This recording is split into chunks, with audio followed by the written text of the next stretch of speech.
Well, what we have here, we have sweet potatoes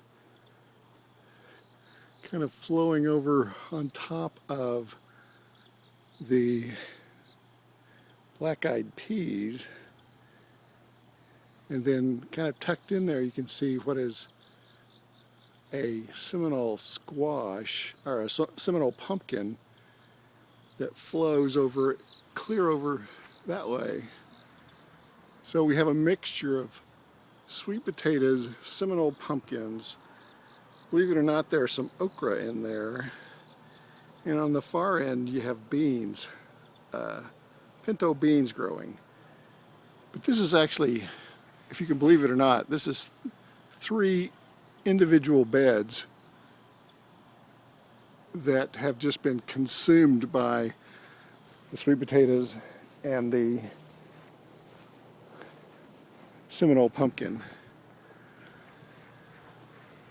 And this is August, what, 26th? Yeah, August 26th. And we've had a really, really hot summer.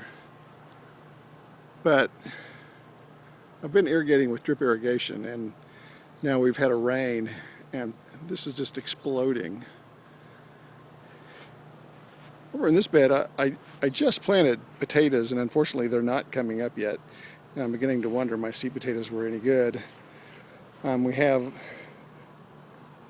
a couple of different kind of eggplants. You can see some of the eggplants growing over there. Long ones, whereas these are round. I don't know if there are any on this one right now, but there are a lot of blossoms. You know there are going to be quite a few eventually. Here we have watermelons tucked all in through there, and a lot of them. There's a big one that probably needs to be picked. There's another couple over that way.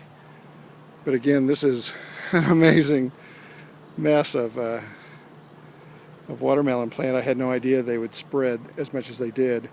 Here's another view kind of coming around to the Seminole pumpkins, taking over what was a bed full of black-eyed peas. Actually pinto beans here in here.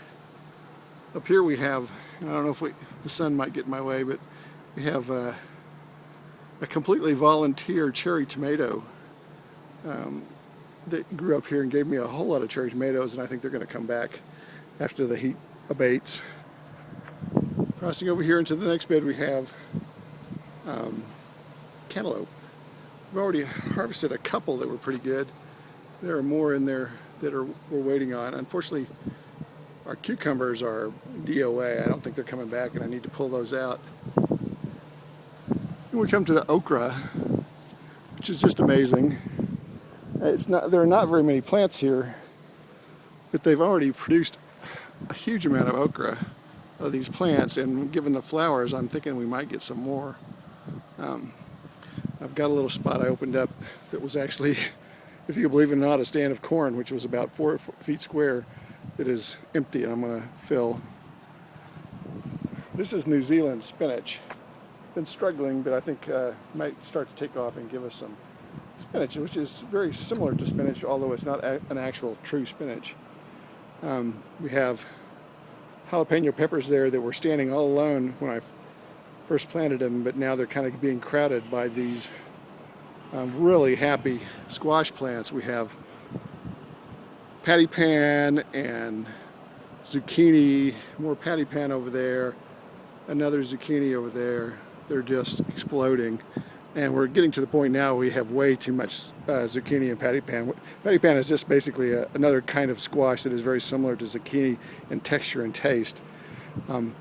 Here we have butternut squash, which of course is a hard, like winter squash that is really taking over a pretty good sized area of my little tiny garden here, and we have a whole bunch of them kind of growing in various parts of the bed, kind of tucked in, and they won't really harvest those until probably get close to middle of October.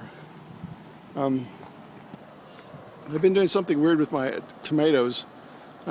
We had a huge harvest of tomatoes, and what I'm doing is actually have them in a trellis system where they're strung up on strings of various colors and kept pruned, and my hope is that they're going to come back strong. I mean, with the August heat they gave up, but we actually just last week finished the last one. Again, this is the end of August, the last of the spring kind of tomatoes. There are still a couple on here. You can see that they're starting to come back with flowers.